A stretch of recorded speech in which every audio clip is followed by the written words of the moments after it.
नाज़रीन, high court Sindh circuit bench Mehran university और शहीद अला बख्श सुमरो यूनिवर्सिटी खिलाफ दाख़िल दरख्वास्त से फ़ैसिलो महफूज़ करे वरितो आहे। अदालत deputation OPS out of turn समेत गैर कानूनी तरीक़े से इज़ाफ़ी उहदनि ते वेठल ऑफिसर्स के महीने में हटाइण जो हुकुम ॾेई छॾियो आहे।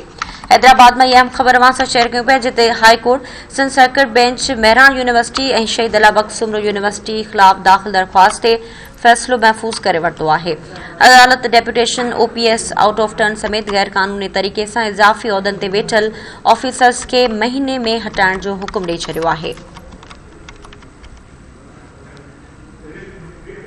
नाज़रीन, high court Sindh circuit bench Mehran university और शहीद अला बख्श सुमरो यूनिवर्सिटी खिलाफ दाख़िल दरख्वास्त से फ़ैसिलो महफूज़ करे वरितो आहे। अदालत deputation OPS out of turn समेत गैर कानूनी तरीक़े से इज़ाफ़ी उहदनि ते वेठल ऑफिसर्स के महीने में हटाइण जो हुकुम ॾेई छॾियो आहे। नाज़रीन, high court Sindh circuit bench Mehran university और शहीद अला बख्श सुमरो यूनिवर्सिटी खिलाफ दाख़िल दरख्वास्त से फ़ैसिलो महफूज़ करे वरितो आहे।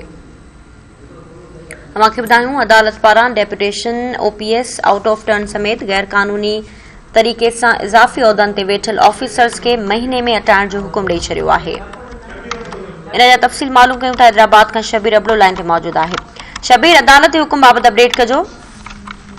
जी बिल्कुल, Hyderabad Sindh high court circuit bench Mehran university और शहीद अला बख्श सुमरो यूनिवर्सिटी के खिलाफ दाख़िल दरख्वास्तनि ते महफूज़ थियल फ़ैसिलो जारी करे छॾियो आहे।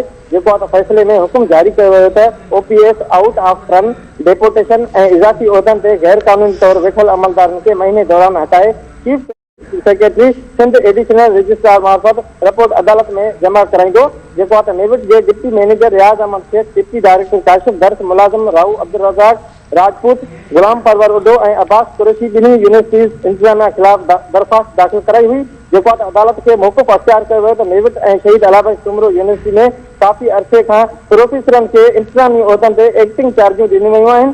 कुछ अमलदार OPS और डेपुटेशन ते भी मुक़रर थियल आहिनि, जॾहिं त 2 नवंबर ते जस्टिस अदनान उल शबीर, वॾी महिरबानी तफ़सील आहे।